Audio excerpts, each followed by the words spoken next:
Shalom, salam jumpa kembali bersama saya Ibu Heni Liana dari Jujur Ministry. Jujur Ministry sendiri memiliki visi melayani dengan kasih sesuai perintah kerajaan Allah, menjadi perpanjangan tangan Tuhan untuk orang miskin. Misi kami membantu mensejahterakan masyarakat yang miskin, membangkitkan empati untuk orang tua dan anak-anak muda untuk terus memiliki gaya hidup berbagi dan memiliki hati yang berkemurahan. Hari ini kita akan masuk dalam perenungan firman Tuhan. Mari kita siapkan hati untuk berdoa. Mari kita berdoa. Bapa, terima kasih. Kami tahu Engkau sangat mengasihi kami. Kami tahu Engkau berdaulat dalam hidup kami. Hari ini kami mau Tuhan ajar kami, siapkan hati kami untuk kami mendengarkan firman-Mu. Teduhkan hati kami dan jadikan hati kami menjadi tanah yang subur untuk kami menerima kebenaran firman-Mu. Dan biarlah kebenaran-Mu yang didengar boleh kami lakukan dan kami berbuah dan orang menikmati buah di dalam kehidupan kami. Kami siap menerima firman-Mu demi nama Tuhan Yesus Kristus. Haleluya. Amin. Sobat Maestro, perenungan kita terambil dari Yeremia pasal 18 ayat yang pertama sampai ayat yang ke-6 yang saya akan bacakan. Anda bisa baca tentang pelajaran dari pekerjaan tukang periuk. Begini bunyi firman Tuhan. Firman yang datang dari Tuhan kepada Yeremia bunyinya, "Pergilah dengan segera ke rumah tukang periuk. Di sana aku akan memperdengarkan perkataan-perkataanku kepadamu. Lalu pergilah aku ke rumah tukang periuk, dan kebetulan ia sedang bekerja dengan pelarikan. Apabila bejana yang sedang dibuatnya dari tanah liat di tangannya itu rusak, maka tukang periuk itu mengerjakannya kembali menjadi bejana lain menurut apa yang baik pada pemandangannya. Kemudian datanglah firman Tuhan kepadaku, bunyinya, masakan aku tidak dapat bertindak kepada kamu seperti tukang periuk ini, hai kaum Israel?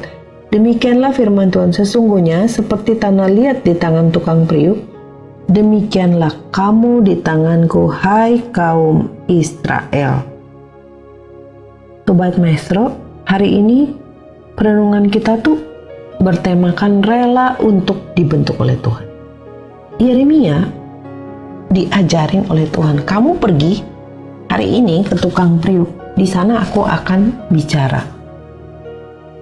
Yang pertama, apa yang Tuhan bicarakan? Yang Tuhan bilang tuh bahwa aku adalah tukang periuk. Saudara, berapa banyak dari kita yang lupa bahwa hidup kita itu hanya tanah liat, dan Tuhan itu berdaulat atas hidup kita. Tuhan punya andil dalam hidup kita, dan Dia akan buat hidup kita sesuai kehendaknya, bukan apa yang kita mau. Berapa banyak dari kita yang selalu menentang Tuhan. Tuhan, saya nggak mau hidup seperti ini, saya mau hidup seperti yang saya mau. Malah hari ini diingatkan kembali bahwa Dia adalah tukang periuk itu, dan kita adalah tanah liat. Dan Tuhan akan melakukan, kalau ayat tadi bilang, apa yang baik menurut pemandangannya. Jadi apapun yang Tuhan sedang taruh dalam hidup Anda, yakinkan diri Anda itu benar-benar di dalam kehendak Tuhan. Berapa banyak kita yang lewati proses kehidupan, masalah, prosesnya itu lagi, puluhan tahun itu lagi masalahnya, teureun-eureun. Kalau orang Bandung bilang, nggak berhenti, masalahnya itu lagi, ujiannya itu lagi. Malah hari ini diingatkan kepada Anda, mungkin bukan masalahnya yang harus berubah, Anda yang harus berubah. Anda yang harus bertobat. Anda yang harus koreksi diri. Kenapa? Kalau Anda memaksakan diri seperti itu, mungkin Tuhan akan hancurkan Anda lagi. Dihancurkan lagi. Supaya jadi seperti yang Tuhan mau. Jadi, kalau kita tahu Tuhan itu berdaulat atas hidup kita, ini tips dari saya. Jangan berontak. Nurut aja. Taat. Maka Anda akan lihat masalah yang Anda hadapi bertahun-tahun, itu kuncinya ada di dalam diri Anda. Mungkin Anda yang harus berubah supaya jadi seperti yang Tuhan mau. Yang kedua yang kita pelajari dari Yeremia 18 ini. Kalau Tuhan proses, kalau Tuhan sedang bentuk, jangan lari dari proses. Kalau kita tahu Tuhan itu berdaulat atas hidup kita tadi kan, yang pertama jangan berontak. Yang kedua, jangan lari dari proses. Siapa contohnya, Bu? Contohnya di Alkitab itu seperti Yunus. Tuhan suruh ke Niniwe, malah dia pergi ke Tarsis. Akibatnya, dia harus menghadapi angin sakal. Untung Yunus itu cepat tahu. Ini masalah besar yang terjadi.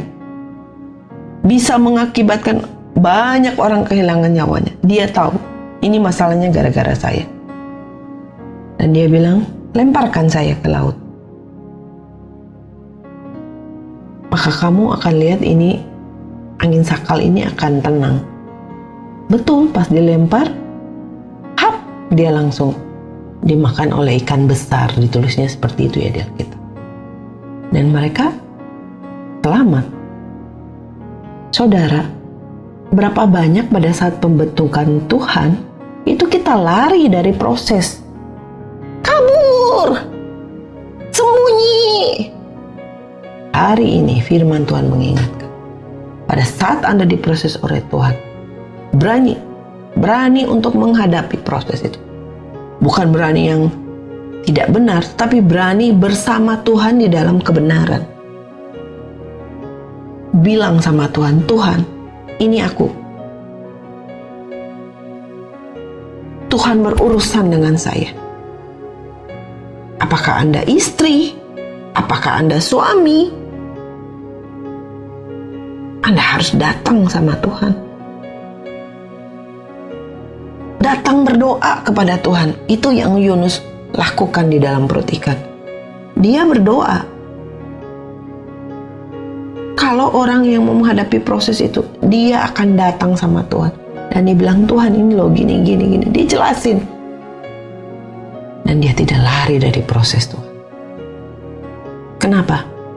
Karena kita percaya, dalam Yeremia tadi berkata, bahwa waktu Tuhan kalau bejana itu rusak,